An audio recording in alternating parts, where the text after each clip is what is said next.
আপনি যদি আজকে আপনার সময়গুলো এভাবে নষ্ট করে দেন, তাহলে আগামী ভবিষ্যতে আপনার সময় আপনাকে নষ্ট করে দেবে। আর আপনি যদি এখন আপনার সময়কে যদি আপনি মূল্যায়ন করেন, তাহলে আগামী ভবিষ্যতে এই সময় আপনাকে অনেক মূল্যায়ন করবে। আপনি সময়কে এখন যত বেশি ইজ্জত দিবেন, এ সময় আপনাকে তত বেশি ইজ্জত দেবে। আমরা সময়কে যে যত বেশি ইজ্জত দিতে পেরেছি, আমরা সময় থেকে তত বেশি ফলাফল নিতে পেরেছি। তো আপনি যদি জীবনে যদি সময় থেকে কিছু পেতে চান, তাহলে আপনাকে সময়কে মূল্যায়ন করতে হবে। প্রতিটি সেকেন্ডে সেকেন্ডে আপনাকে সময়ের মূল্য দিতে হবে। আপনি যেখানে যে অবস্থায় থাকুন না কেন, আপনি হতে পারে একজন ছাত্র, হতে পারে একজন কর্মজীবী, হতে পারে ব্যবসায়ী, হতে পারেন আপনি যে কোনো কৃষিকাজ করেন, যা কিছু করুন না কেন, আপনি অন্তত সময়টাকে আপনি কাজে লাগান। এখন বর্তমানে আপনি যদি আপনার এই সময়টাকে যদি কাজে লাগাতে না পারেন, তাহলে আপনার জীবনটা অনেক অন্ধকার হয়ে যাবে। আমি ছোট্ট একটু উদাহরণ দিয়ে আপনাদেরকে বুঝাচ্ছি। সেটা হলো যে এখন বর্তমানে যদি কোনো ছাত্র যদি এখন তার পড়ালেখার সময় যদি সে যদি পড়ালেখা না করে যদি সময়টারে শুধু নষ্ট করে, ঘুরে ফিরে তারপর টেলিভিশন দেখে, খেলাধুলা করে, এদিক সেদিক ঘোরাফেরা করে যদি সময়টারে নষ্ট করে, তাহলে সে পরীক্ষার সময় কী ফল পাবে সেটা আপনি আমরা সবাই ভালো করে জানি। যদি ভালো কোনো রেজাল্ট তাকে করতে হয়, তাহলে তাকে অবশ্যই তাকে ভালো করে পড়ালেখা করতে হবে। আর ভালো পড়ালেখা করলে তার ভালো ফলাফল অবশ্যই পাবে। এবার সে যে কোনো ছাত্র হতে পারে, তার জীবনে সে যদি ভালো কোনো রেজাল্ট করতে চায়, তাহলে তাকে অবশ্যই ভালো করে পড়ালেখা করতে হবে, তাকে সময়ের মূল্য দিতে হবে। এখন বর্তমানে সে যে সময়টাকে এইদিক সেদিক ঘুরে ফিরে নষ্ট করে দিচ্ছে, একদিন এই সময়টায় তাকে অনেক কান্নাকাটি করাবে। আজকে যদি সে ভালো করে পড়ালেখা করে, তাহলে সে আগামী ভবিষ্যতে ভালো কিছু করতে পারবে। সে একজন ভালো ডাক্তার, ইঞ্জিনিয়ার, বড় একজন উকিল, যে কোনো কিছু সে একদিন হতে পারে। কিন্তু সে যদি পড়ালেখা না করে যদি এখন সময়টাকে সে নষ্ট করে দেয়, এ সময় আগামী 20 বছর 30 বছর পর তাকে সে উত্তর দিয়ে দেবে। তখন তার পক্ষে আর করার মতো কিছু থাকবে না। সে ইচ্ছে করলেও তখন আর কিছু করতে পারবে না, কারণ ছাত্র জীবনে যে সময়টা, এই সময়টা একবার চলে গেলে আর দ্বিতীয়বার এই সময়টা তার জন্য আবার ফেরত আসবে না। সে শত চেষ্টা করলেও সেই সময়টাকে সে আর ফেরত আনতে পারবে না। এটা সবার বেলায় হয়ে থাকে, একটা ছাত্রের বেলায় হয়ে থাকে, একজন কর্মজীবীর বেলায় হয়ে থাকে।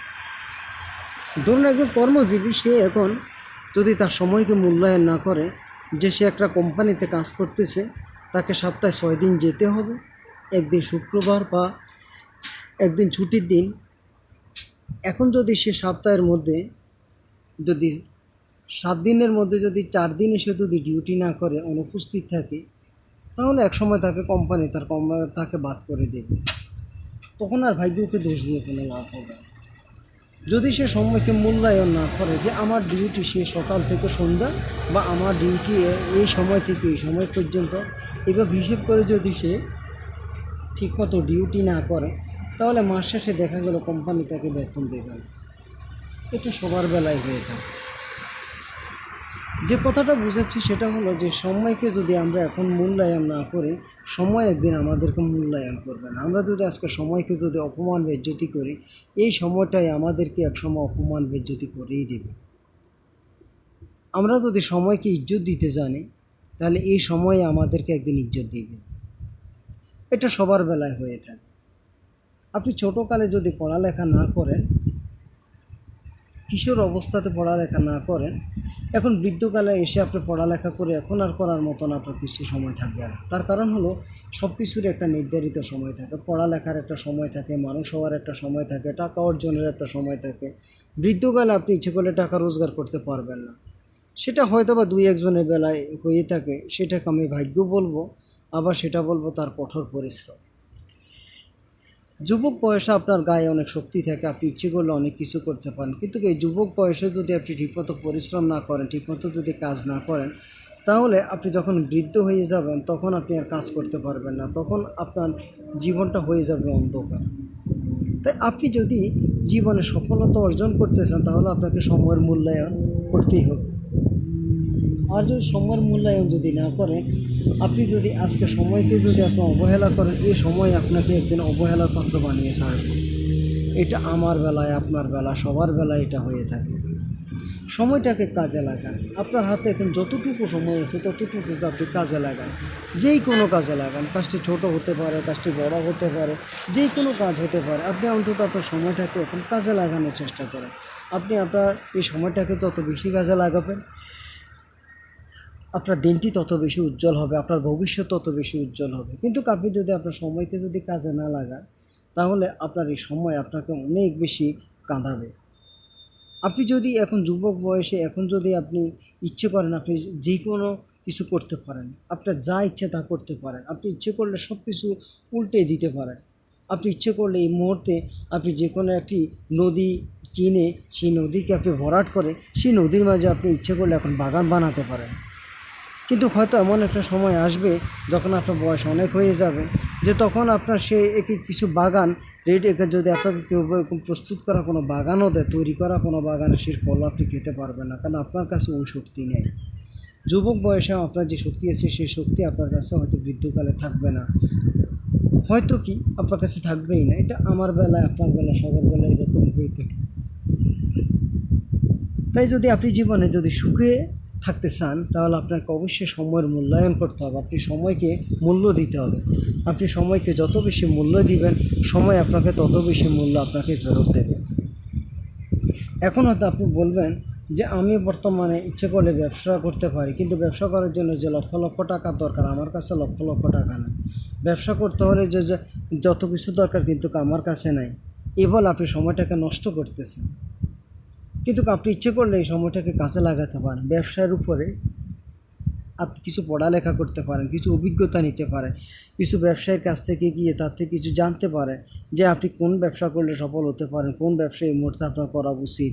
এদের কিছু অভিজ্ঞতা নিতে পারেন। আপনি ইন্টারনেটে সার্চ করে কিছু ব্যবসা সংক্রান্ত কিছু তথ্য নিতে পারেন। এইভাবে করে আপনি আপনার জ্ঞানের পরিমাণ বাড়াতে পারেন। আপনি ইচ্ছে করলে এইভাবে আপনার জ্ঞানের পরিমাণ বাড়িয়ে একসময় আপনি ব্যবসা চালু করলে তখন আর আপনাকে আর কোনো কষ্ট করতে হবে না।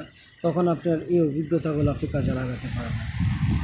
আমাদের মধ্যে অনেকে আমরা জানিও না জানার ভান করে। আপনি যদি দৈনিক একটা করে পৃষ্ঠা লেখেন, মাসে 30টা পৃষ্ঠা, বছরে 365টি পৃষ্ঠা হয়, তাহলে আপনি দেখুন আপনি এক বছরের ভিতরে আপনি বড় একটা বই লিখে ফেলেছেন। এটা শুধু আপনি একটু চেষ্টা করলেই যথেষ্ট। আপনি ইচ্ছে করলে এমন কিছু কাজ আছে যেগুলো আপনি নিজে নিজে করতে পারেন, যেগুলো আপনাকে বাধা দেওয়ার মতো কেউ নেই, আপনি নিজে নিজে করতে পারেন। আপনার ভবিষ্যতের জন্য, আপনার ভবিষ্যৎ উজ্জ্বলের জন্য আপনি অনেক কিছু করতে পারেন। কিন্তু আপনি যদি সেটা না করেন, তাহলে আগামী ভবিষ্যতে আপনি কীভাবে চলবেন? আপনার জীবনটা তো অন্ধকার হয়ে যাবে। এখন আপনি যুবক বয়সে, এখন এই মুহূর্তে যদি আপনি কিছু টাকা পয়সা সঞ্চয় না করেন, এখন যদি আপনি সম্পদ যদি না জোগাড় করে রাখেন, আপনি যখন বৃদ্ধ হয়ে যাবেন তখন তো আপনি রুজি কামাই করতে পারবেন না। তখন আপনি চলবেন কীভাবে? তার জন্য আপনাকে কিছু সন্তান জন্ম দিতে হবে। সে সন্তানটা হলো কোনো মানব সন্তান নয়, সেটা হলো আপনাকে কিছু জমি কিনতে হবে, আপনাকে হয়তো কিছু দোকান ব্যবস্থা করতে হবে, ডিপিএস করে রাখতে হবে, কিছু পেনশন বিমা করে রাখতে হবে, আপনি ব্যাংকে কিছু টাকা এইভাবে জমা করে রাখলেন, বা এমন কিছু ব্যবস্থা করে গেলেন যে আপনি যখন বৃদ্ধ হয়ে যাবেন তখন আপনাকে ওই টাকাগুলো ফেরত দেবে। আপনি যদি এইরকম কোনো চিন্তা ভাবনা করেন, তাহলে আপনি জীবনে সফল হবেন। আপনি যদি সময়টাকে মূল্য দিতে জানেন, সময়কে মূল্যায়ন করেন, তাহলে একদিন দেখবেন আপনার সময় আপনাকে মূল্যায়ন দেবে। আপনি যদি এখন সময়ের যদি সঠিক ব্যবহার করতে পারেন, আপনি বৃদ্ধকালে দেখবেন আপনি হাসি খুশিভাবে থাকতে পারবেন। কিন্তু এই মুহূর্তে যদি আপনি হাসি খুশি থাকেন, তাহলে বৃদ্ধকালে আপনাকে কান্নাকাটি করতে হবে, ভিক্ষা করতে হবে, ভিক্ষা পাবেন না। দিন দিন যে অবস্থা যাচ্ছে, অর্থনৈতিক অবস্থা দৈনিক যে দুর্বল হয়ে যাচ্ছে, আগামী ভবিষ্যতে যে আপনি ভিক্ষা করবেন, আপনি ভিক্ষা পাবেন না। আপনাকে বলতেছি, এখন বেশি হাসবেন না, এখন নিজেকে বেশি আরাম দিবেন না, নিজেকে এখন বেশি ভালো অবস্থায় রাখার চেষ্টা করবেন না, কারণ এই সময়টা হয়তো আবার আপনার জন্য ফেরত নাও আসতে পারে। হয়তো এখন বর্তমানে পরিস্থিতিতে আপনি এক মাসে যদি ধরুন 50,000 টাকা কামাইতে পারেন, হয়তো আগামী কয়েক মাস পরে দিয়ে আপনি 50,000 তো দূরের কথা, 5,000 টাকা কামাইতে আপনার কষ্ট হয়ে যাবে, কারণ দিন দিন সব কিছু কঠিন হয়ে যাচ্ছে, সবগুলো পরিবর্তন হয়ে যাচ্ছে। তাই আপনাকে এখনই সংগ্রহ করতে হবে সময়, আপনাকে এখনই সংগ্রহ করতে হবে অর্থ, আপনাকে এখনই সংগ্রহ করতে হবে সম্পদ, এখনই আপনাকে সংগ্রহ করতে হবে শক্তি, যে শক্তিটি যখন আপনি বৃদ্ধকালে আপনার কাজে লাগাতে পারেন। তা সময়কে মূল্যায়ন করবেন, কখনো সময় অপব্যবহার করবেন না। আপনি যদি এখন সময়ের অপব্যবহার করেন, দেখবেন এক সময় আপনার বৃদ্ধকাল ও সময় আপনার সাথে অপব্যবহার করবে। তখন আপনার সন্তান আপনাকে দেখতে পারবে না, আপনার স্ত্রী আপনাকে পছন্দ করবে না, তখন আপনি আর কিছু সূক্ষ্ম কিছু দেখবেন না, আপনি তখন সব কিছু অন্ধকার দেখতে পাবেন। তা আপনি যদি অন্ধকার দেখতে যদি না চান, তাহলে আপনি এখনই সময় সদ্ব্যবহার করুন। একটা কথা আছে যে দিনে সূর্যের তাপে যদি ধান শুকানো না যায়, রাতের জ্যোৎস্না আর আলোতেও কিন্তু ধান শুকানো সম্ভব নয়। কারণ আপনি দিনের বেলায় যদি সে সূর্যের তাপ অবস্থায় যদি ধান না শুকান, রাত্রেবেলায় যতই পূর্ণিমার চাঁদ থাকুক, তখন আর আপনি ধান শুকাতে পারবেন না, কারণ সময় চলে গেছে দিনের বেলায়। তো এইভাবে আমরা যারা সময় সদ্ব্যবহার করতে না জানি, আমাদের জন্য এই ধরনের বিপদ আপদগুলোই আমাদের জন্য অপেক্ষা করতে থাকে। আমাদের জন্য বিভিন্ন ধরনের বিপদ আপদ এই কারণে অপেক্ষা করে, কারণ আমরা সময়ের সঠিক ব্যবহার করতে জানি না। আমাদের মধ্যে অনেকে আছে যে আমরা সময় সঠিক ব্যবহার না করার কারণে আমাদের জীবনে কত রকম দুঃখ, কষ্ট, অভাব, অনটন এসে যায়। বৃদ্ধকালে অনেক সময় স্ত্রী স্বামীকে দেখতে পারে না, সন্তান বাবাকে দেখতে পারে না, আবার আত্মীয় স্বজন দেখা করে না, পছন্দ করে না। তার কারণ হলো অনেকে বলতে থাকে যে যুবককালে সে কোনো সময় টাকা রোজগার করে নেয়, আমাদেরকেও দেয় নেয়, নিজের জন্য কিছু করে নেয়, আমরা কেন তাকে এখন দেব। এই ধরনের ঘটনা হাজার হাজার হইতেছে। হয়তো কিছু প্রকাশ হয়, কিছু প্রকাশ হয় না, হয়তো কোনো কথা কেউ বলে, কেউ হয়তো কাজে প্রমাণ করে। যে আমাদের মধ্যে অনেক বৃদ্ধ আছে, দেখবেন এখন ঘরে বসা আছে, কিন্তু তাকে তার আত্মীয় স্বজনের মধ্যে 2-4 জন যদি এসে দেখে চলে যায়, কিন্তু তাকে যে সাহায্য করার দরকার, তার ছেঁড়া কাপড় পরে আছে, সে যে উপবাস আছে, সে যে এখন বর্তমানে কাশতেছে, অসুখ হিসেবে কষ্ট পাইতেছে, তার আত্মীয় স্বজন কিন্তু ইচ্ছে করে তাকে অনেক কিছু করতে পারে, তাকে সাহায্য করতে পারে, সহযোগিতা করতে পারে, কিন্তু করে না। তার কারণ অনেকে বলে, অনেকে বলে না যে হয়তো এই বৃদ্ধ একসময় তাদের জন্য কিছুই করে না। তাই আমি আপনাদেরকে বলতেছি যে এখন আপনার বয়স যাই হোক না কেন, আপনি ছাত্র হতে পারেন, আপনি যে কোনো কর্মজীবী হতে পারেন, আপনি যে কোনো ব্যবসায়ী হতে পারেন। তাই আপনাকে যে কথাটা বলতেছি সেটা হলো, আপনি সময়টাকে এখন কাজে লাগান। এক সেকেন্ড করে আপনি কাজে লাগানোর চেষ্টা করেন। আপনি যে সেকেন্ড করে যতই কাজে লাগাবেন, আপনার জীবনটা তত বেশি উজ্জ্বল হবে, আপনি তত জীবনে সফল হতে পারবেন। এখন হতে পারে আপনি পুরুষ, হতে পারে আপনি মহিলা, আপনি হতে পারেন একজন ছাত্রী, হতে পারেন আপনি যে কোনো একজন কলেজের প্রফেসর হতে পারেন। আপনি যাই হন না কেন, আপনার ভবিষ্যতের কথা চিন্তা করে আপনি আপনার সময়কে কাজে লাগান। এখন বর্তমানে যে আপনার যত ঘন্টা ঘুমের দরকার, আরামের দরকার, ততটুকু করার পর যে সময়টা আপনার হাতে থাকবে, এই সময়টা আপনি কাজে লাগান। আপনি চিন্তা করুন কোন কাজে লাগালে আপনার জন্য উপকার হবে, কোন কাজে লাগালে আপনি সময়টা আবার ফেরত পাবেন। এমন কিছু করে যান, এমন কিছু ব্যবস্থা করেন যাতে করে আগামী কয়েক বছর পর যেন আপনি শুয়ে বসে খেতে পারেন, আপনার আয়ের একটা ব্যবস্থা হয়ে যায়। আপনি যদি চিন্তা করেন তাহলে আপনি অবশ্যই একটা ব্যবস্থা করতে পারবেন। কিন্তু আপনি যদি কোনো ব্যবস্থা এখন না করেন, তাহলে একসময় যখন আপনি বৃদ্ধ হয়ে যাবেন, তখন আর কোনো লাভ হবে না, ওই সময়টা আপনি আর কাজে লাগাতে পারবেন না। তাই আপনি যদি ভালো থাকতে চান, সুস্থ থাকতে চান, যদি আপনি আজীবন মৃত্যু পর্যন্ত যদি আপনি হাসি খুশি থাকতে চান, তাহলে আপনি এখনই কিছু একটা ব্যবস্থা করুন। আর এখন কিছু একটা ব্যবস্থা করার যে কথাটা, সেটার অর্থ হলো আপনি এখন সময়কে মূল্যায়ন করুন। আমাদের মধ্যে অনেক ভাইয়েরা আছে যে এখন বর্তমানে তার কাছে সময় আছে, সে ঘরের মধ্যে বড় একটা টেলিভিশন রেখে বিভিন্ন সিরিয়াল দেখতেছে, নাটক দেখতেছে, গান বাজনা দেখতেছে, আনন্দ ফুর্তি করতেছে, কিন্তু সে জানে না সে তার জীবনটাকে ধ্বংস করে দিচ্ছে। কারণ টেলিভিশন সবাই দেখে না। কারা টেলিভিশন দেখে? যাদের অন্য কোনো রাস্তা থাকে না, যারা বেকার, মূর্খ, যাদের জ্ঞান নাই, তারা এগুলো দেখে। কারণ টেলিভিশন যারা দেখে, এগুলো ছোট ছোট কোম্পানি কিছু অ্যাড, কিছু লজেস, কিছু বিস্কিট, এর টুকিটাকি এগুলো। কিন্তু আপনি জানেন যে টেলিভিশনে কখনো দামি দামি জিনিসের কখনো অ্যাডভার্টাইজ দেওয়া হয় না, দামি কোনো গাড়ির অ্যাডভার্টাইজমেন্ট টেলিভিশনে দেখানো হয় না, তার কারণ হলো যে টেলিভিশন যারা দেখে তারা কখনো এইসব গাড়ি কিনতে পারে না। এটা গাড়ি কোম্পানি ভালো করে জানে। এখানে গাড়ি কোম্পানি কখনো এইসব ক্ষেত্রে কোনো সময় একটা টাকারও তারা ব্যয় করতে রাজি না। আমি আপনাদেরকে যতগুলো উদাহরণ দিয়েছি এই পর্যন্ত, এই উদাহরণগুলো হয়তো আপনার মাঝে আরও তার চেয়ে অনেক বেশি উদাহরণ আছে, যে আপনি যদি সময়টাকে মূল্যায়ন না করেন তাহলে একদিন এই সময় আপনাকে বহুত অপমান অপদস্থ করবে, আপনাকে বেইজ্জতি করবে। আপনি যখন বৃদ্ধ হয়ে যাবেন তখন আপনার সন্তান আপনার সামনে এসে বলবে যে তুমি তো আমাদের জন্য কিছুই করে না, শুধু আমাদেরকে জন্মই দিয়েছ। আবার আপনার এরকম মেয়ে যখন বলবে এরকম, আপনার ছেলে যখন দেখা গেল যে টাকা পয়সার দরকার, সে ভার্সিটিতে পড়ালেখা করবে বা মেডিকেলে পড়ালেখা করবে, তার টাকার প্রয়োজন। কিন্তু আপনি তো ছেলে জন্ম দিয়েছেন, কিন্তু ছেলেকে দেখার জন্য যে আরেকটা অন্য ছেলের তো জন্ম আপনি দেন না, সেটা হলো টাকা পয়সা দিয়ে কোনো একটা ব্যবস্থা করেন নাই। আপনি তখন তো আরাম আয়েশ করেছেন, হাসি খুশি রয়েছেন। তাহলে এখন আপনার সন্তান মেডিকেলে পড়ালেখা করবে বা ইঞ্জিনিয়ারিংয়ে পড়ালেখা করবে, এই মুহূর্তে তার টাকা পয়সার দরকার, বা মেয়ে বড় হয়েছে, এখন মেয়েকে বিয়ে শাদী দিতে হবে, এখন তো আপনার টাকা পয়সার কথা চিন্তা ভাবনা করা উচিত। কিন্তু এখন যদি আপনি টাকা পয়সার যদি ব্যবস্থা যদি যুবক বয়সে যদি না করেন, তাহলে বৃদ্ধকালে আপনি কোথায় থেকে খরচ করবেন? এটা আমি একটা পরামর্শ আপনাকে দিচ্ছি। এখন আপনার এই ভালো ইচ্ছা যে আপনি কি করলে ভালো হবে, সেটা আপনি একটু চিন্তা করে দেখুন। আপনি কি করলে আপনার জীবনটা ভালো হবে, কি করলে আপনার জীবনটা হাসি খুশি হবে, সেটা আপনি ভালো করেই জানেন। তো আমি আপনাকে যে কথাটা বোঝাচ্ছি সেটা হলো যে আপনি সময়টাকে অবশ্যই কাজে লাগান। আপনার হাতে যতটুকু সময় আছে আপনি এই সময়টাকে কাজে লাগান। আমি বারবার বলতেছি যে আপনি ইচ্ছে করলে ব্যবসা করতে পারেন, হকারি ব্যবসা হোক, অথবা আপনি ইচ্ছে করলে যে কোনো একটা ছোটো একটা দোকান দিয়ে আপনি ব্যবসা শুরু করতে পারেন, ওভারটাইম করতে পারেন। আপনার পড়ালেখা থাকলে আপনি যে কোনোখানে টিউশনি করতে পারেন।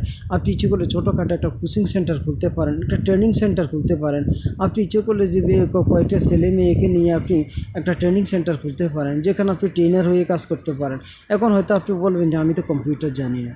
কম্পিউটার যুগে যে পৃথিবীতে যে শিশুটি আজকে দুনিয়াতে এসেছে, সে সফটওয়্যার ইঞ্জিনিয়ার হয়েও আসে নাই, হার্ডওয়্যার ইঞ্জিনিয়ার হয়ে আসে নাই। তো আপনিও ওই শিশুটার মতোই, ওই শিশুটি একদিন এরকম বড় একজন ইঞ্জিনিয়ার হবে, আপনিও হবেন।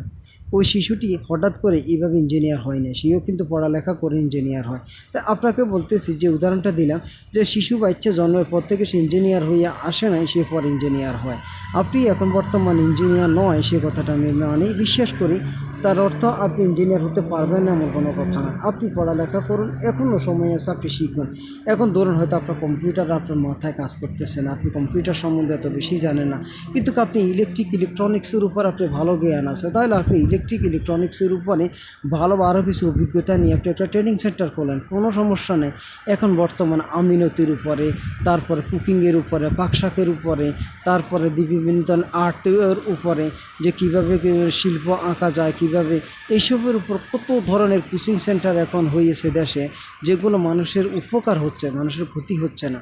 হয়তো যেগুলো গত 20 বছর 30 বছর আগে মানুষের কখনো কল্পনাও করে নাই, কিন্তু এখন বর্তমানে এমন কিছু প্রতিষ্ঠান আছে যেগুলো মানুষদেরকে অনেক কিছু শেখায়। আপনি ইচ্ছে করলে যে একটা মিনি গার্মেন্টস দিতে পারেন। একটা মিনি গার্মেন্টস দিতে হলে আপনি যে লক্ষ লক্ষ টাকার প্রয়োজন তা নয়। আপনি যদি কোথায় একটা ঘরের ব্যবস্থা করতে পারেন, আর আপনি কয়েকটা সেলাই মেশিনের ব্যবস্থা করলেন, আর কয়েকটা বেকার যুবককে কাজে লাগিয়ে দিলেন, তারপর তারা জামা কাপড় সেলাই করলো, আর আপনি বিভিন্ন দোকানে গিয়ে বিক্রি করলেন। দোকানে বিক্রি করার পর আপনি হয়তো ইচ্ছে করলে রোডের পাশে যেখানে মানুষের আনাগোনা আছে, ওখানে বিভিন্ন হকারের সাথে কথা বলে হকারের কাছেও বিক্রি করতে পারেন, অথবা আপনি নিজেও বিক্রি করতে পারেন। এইভাবে করে তো আপনি আস্তে আস্তে বড় গার্মেন্টসের মালিক হতে পারেন। আপনি ইচ্ছে করলে একসময় আন্তর্জাতিক একজন বড় গার্মেন্টস ব্যবসায়ী হতে পারেন। এখন হয়তো বলবেন যে কীভাবে সম্ভব, আমার কাছে তো কিছুই নেই। আরে ভাই, আপনার কাছে কে বলছে কিছু নেই? আপনার কাছে অভিজ্ঞতা আছে, আপনার কাছে শক্তি আছে। তা আমি আপনাকে এতক্ষণ যা কিছু বুঝাইলাম, সেটার সর্বশেষ যে কথাটা আমি আপনাকে বুঝাইতেছি, সেটা হলো আপনি আপনার বৃদ্ধকালের দিকে ফোকাস করুন। এখন হয়তো আপনি বলবেন যে আমার বয়স এখন 20 বছর, আমি এখন বৃদ্ধ হব, আমি 70 বছর, 50 বছর পরে বিবেচনা আমি কেন করব? হ্যাঁ, কথাটা যুক্তিসঙ্গত। আপনি যদি এখন যদি এরকম লম্বা পরিকল্পনা গ্রহণ না করেন, তাহলে আগামী ভবিষ্যৎ আপনারটা হবে আরও অন্ধকার। আপনি আর জীবনে কিছুই দেখবেন না, আপনি সব কিছু অন্ধকার ছাড়া আর কিছুই আপনার চোখে পড়বে না।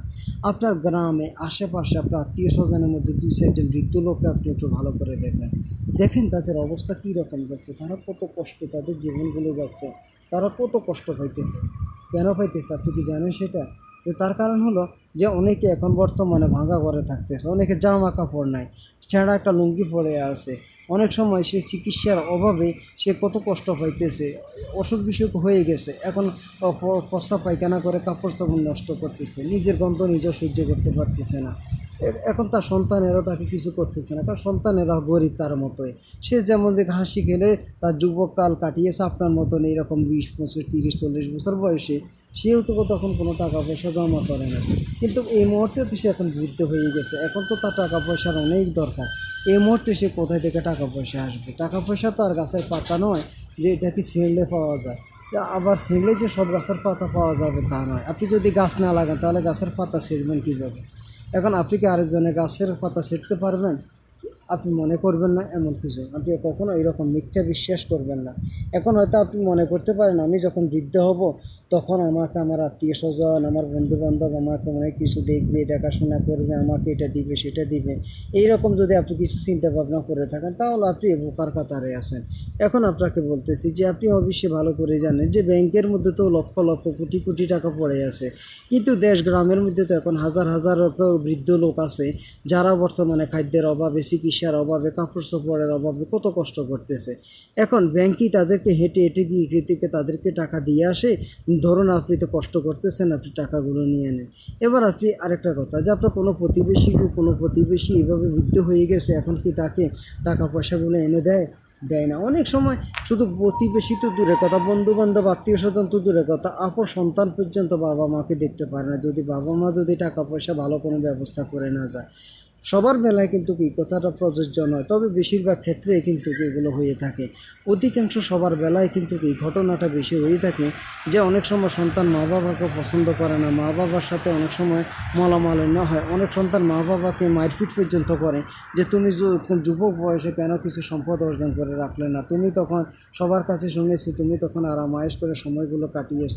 এইভাবে অনেক সন্তান মা বাবাকে অনেক গালিগালাজ করতে থাকে। দেখুন এখানে আমি কারো দোষ, কারো সৎ, কেউ ভালো কেউ খারাপ, আমি এসব ব্যাপারে কোনো মন্তব্য করতে চাই না। আমি আপনাদেরকে যে কথাটা বোঝাতে চাচ্ছি সেটা হলো যে আপনি যদি সময়ের মূল্যায়ন করতে না জানেন, যে আপনি যুবক বয়স আপনি সময়কে কাজে লাগান নাই, এখানে আজকে বৃদ্ধ বয়সে আপনার সন্তান আপনাকে লাথি দিতেছে, আপনাকে মারতেছে, আপনাকে অনেক শাস্তি দিতেছে, এটার জন্য আপনি কাকে দায়ী করবেন? সেটা দায়ী আপনি কাউকে করতে পারবেন না, সেটার দায় শুধু আপনাকেই নিতে হবে। তো এখন আপনি ওদের থেকে কিছু অভিজ্ঞতা নেন যে এই মুহূর্তে যদি আমি আমার সময়টাকে যদি কাজে না লাগাইতে পারি তাহলে আমার জীবনটা অন্ধকার, আমি জীবনে কিছু করতে পারবো না। আর যদি আমি জীবনে কিছু করতে হয়, জীবনে যদি আমি কিছু করে দেখাতে হয়, তাহলে আমাকে অবশ্যই এখনই আমাকে সময় কাজে লাগাতে হবে। আমি এখনই কিছু আয়ের ব্যবস্থা করতে হবে। আমি যদি এখন যদি আয়ের রোজগারের ব্যবস্থা যদি এখনই যদি আমি না করি তাহলে আগামী কয়েক বছর পর তখন আমার অবস্থা কী হবে? আমি তখন কিভাবে আমার জীবনটা যাবে? আপনি যদি এই কথাগুলো যদি স্মরণ করেন, আপনার আশেপাশে 2, 4 জন 10 জন বৃদ্ধ লোককে যদি আপনি দেখেন যে তাদের জীবনটা কিভাবে যাচ্ছে, আপনি যখন তাদের জীবনগুলো এইভাবে দেখবেন তখন আপনি বুঝতে পারবেন যে আসলে আপনার জীবনটা এখন কোন পর্যায়ে আছে। আর আগামী 20 বছর, 30 বছর, 50 বছর পর আপনার অবস্থা কীরকম হবে। আপনি যদি গরিবকে যদি ভয় করেন যে আপনি যদি এখন যদি ভালো কিছু করতে না পারেন তাহলে আগামী ভবিষ্যৎ আপনার জন্য বহুত খারাপ হবে, অন্ধকার হবে, তাহলে আপনি এখন এই মুহূর্ত থেকে আপনি শুরু করে দিন। আপনি দৈনিক যা পারেন, 1 টাকা, 2 টাকা, 10 টাকা, 100 টাকা, আপনি যা কিছু পারেন এখন থেকে আপনি জমা করেন। জমা করার পর ওই জমানো টাকা দিয়ে কিছু বড় একটা অ্যামাউন্ট হলে আপনি সেটা দিয়ে বিনিয়োগ করুন। বিনিয়োগ করার জন্য যে লক্ষ কোটি টাকা প্রয়োজন তা নয়, আপনি ইচ্ছে করলে 100 টাকা বিনিয়োগ করে আপনি 100 টাকা থেকে 10,000 টাকা ফেরত পেতে পারেন। হয়তো আপনাকে আমি বলবো না যে আপনি চিন্তা করুন যে আপনাকে যে কোথায় আছেন আমি জানি না, যেটা স্থান কাল পাত্রভেদে হয়তো কখনো 100 টাকা আপনাকে কয়েক লক্ষ টাকা ফেরত দিতে পারে। সেটা আপনি যদি সেই ইনভেস্ট সেভাবে করতে পারেন, অর্থাৎ আপনি যদি বিনিয়োগ সেভাবে করতে পারেন। তা আমি সর্বশেষ আপনাদেরকে যে কথাটা বারবার বুঝাচ্ছি, যা বারবার বলতেছি, সেটা হলো আপনি সময়কে মূল্যায়ন করুন। আপনি সময়কে যত বেশি মূল্যায়ন করবেন আপনার জীবনটা তত বেশি আনন্দিত হবে, আপনি তত বেশি ভালো থাকতে পারবেন। আপনি জীবনে ভালো থাকার জন্য আপনাকে অবশ্যই এই দিকে খেয়াল রাখতে হবে। আপনি আয়ের রাস্তা অবশ্যই দেখার চেষ্টা করুন, বারবার আপনি আয় বাড়ানোর চেষ্টা করবেন। আপনার কাছে যদি এখন বর্তমানে 1 লক্ষ টাকা থাকে, আপনি এখন বর্তমান 1 কোটি টাকা কীভাবে বানানো যায় আপনি সেই দিকে চিন্তা করবেন। আবার আপনার কাছে এখন 1 কোটি টাকা হয়ে গেছে, এখন আপনি চিন্তা করুন 1 ট্রিলিয়ন টাকা কীভাবে আপনি কামাবেন। আপনি এমনভাবে আপনি টাকাগুলো জমা করবেন, এমন টাকা আয় করবেন যে একটা মোবাইল নাম্বারের মতো যে কোনো লোক দেখে যেন বলতে না পারে যে আপনার কাছে কত টাকা আছে। এইভাবে আপনি টাকা, তাহলে আপনি জীবনে সুখে থাকতে পারবেন। তাই আপনাকে একটা কথা বারবার খেয়াল রাখতে হবে যে আপনি সময়টাকে যত বেশি মূল্যায়ন করবেন, সময় আপনাকে তত বেশি মূল্যায়ন করবে। আপনি সময়কে যত বেশি ইজ্জত দেবেন, সময় আপনাকে তত বেশি ইজ্জত দেবে। তাই আপনি যদি জীবনে সুখে থাকতে চান, আপনি যদি জীবনে ভালো থাকতে চান, আপনার সন্তান, আপনার ভাই বোন, আপনার আত্মীয় স্বজন আপনাকে সম্মান করুক, আপনি যদি সেটা চান, তাহলে আপনি অবশ্যই এখন থেকে আয় রোজগারের দিকে বেশি করে ফোকাস করুন। আপনি এখন থেকে টাকা সঞ্চয় করা শুরু করে দিন। এখন আপনি যে সময়টা আপনি আয় রোজগারের সময়, এই সময়টা ঘুমে থাকবেন না। যখন আপনার ঘুমে থাকার দরকার, তখন আপনি আয় রোজগার করবেন না। অনেকেই কী করে যে সপ্তাহের মধ্যে যেখানে একদিন ঘুমালে যথেষ্ট ভালো করে, কিন্তু সেখানে অনেকে আছে সপ্তাহে 6 দিন ঘুমায়, একদিন কাজ করে। তাহলে আপনি চিন্তা করুন যে কার জীবনটা সুখের হবে, যে সপ্তাহে একদিন ঘুমাইছিল আর যে লোকটা সপ্তাহে 6 দিন ঘুমাইছিল, কার জীবনটা হবে সবচেয়ে সুখী। আমাদের মনটা হলো এইরকম, আমাদের মন কখনো কষ্ট করা পছন্দ করে না। আপনি কষ্টের কোনো কাজ করতে যান, আপনার মন, আমার মন, সবার মন কখনো আমাদেরকে কষ্ট করতে দেবে না। আমাদের মন সবসময় আরাম আয়েশে থাকতে চায়, আমাদেরকেও আরাম আয়েশে রাখতে চায়। আমরা যেন আরাম আয়েশে থাকতে পারি, আমাদের মন সবসময় সেগুলোই কাজ করে। আমরা যে একটু পরিশ্রম করব, আমাদের শরীরের জন্য ভালো হব, আমাদের মন কিন্তু এটা চাচ্ছে না। আমাদেরকে ওই দিকে ভালো করে খেয়াল রাখতে হবে। আমরা যখন খেয়াল রাখবো যে আমাদের মনের চরিত্রটা হলো আসলে এইরকম, তখন আমরা কিছু সেই ব্যাপারে শিক্ষা নিতে পারি, আর এবং ওই শিক্ষাটা আমরা আমাদের জীবনে কাজে লাগাতে পারি। আমি সর্বশেষ আপনাদেরকে যে কথাটা বলতেছি যে যতজন মিলিনিয়ার কোটিপতি হয়েছে, তারা কিন্তু সময়ের মূল্যায়ন করেছে। তারা কি করতো, রাত্রে তাড়াতাড়ি শুয়ে পড়তো এবং সকালে তাড়াতাড়ি ঘুম থেকে উঠে পড়তো। এমন অনেক শিল্পপতি, কোটিপতি, অনেক সফল ব্যক্তি আছে যারা ভোর রাত 3টায় ঘুম থেকে উঠে যায়, কেউ ভোর রাত 4টায় ঘুম থেকে উঠে যায়, কেউ ভোর রাত 5টায় ঘুম থেকে উঠে যায়। সবাই সূর্য ওঠার আগে উঠে তাদের কাজকর্ম শুরু করে দেয়। আমি আপনাকে একটা ছোট্ট উদাহরণ দিচ্ছি যে আপনি হয়তো বলবেন যে আমার হাতে সময় নেই, আমি কিছু করার মতন, যে আমার তো একটা ইচ্ছা আছে, আমি একজন বড় নামি দামি একজন লেখক হওয়ার জন্যে, কিন্তু আমার হাতে তো সময় নেই। এখন আমি আপনাকে সময় বের করে দিচ্ছি। আপনি যেই কোনো কাজ করুন না কেন, আপনি একটু চেষ্টা করুন।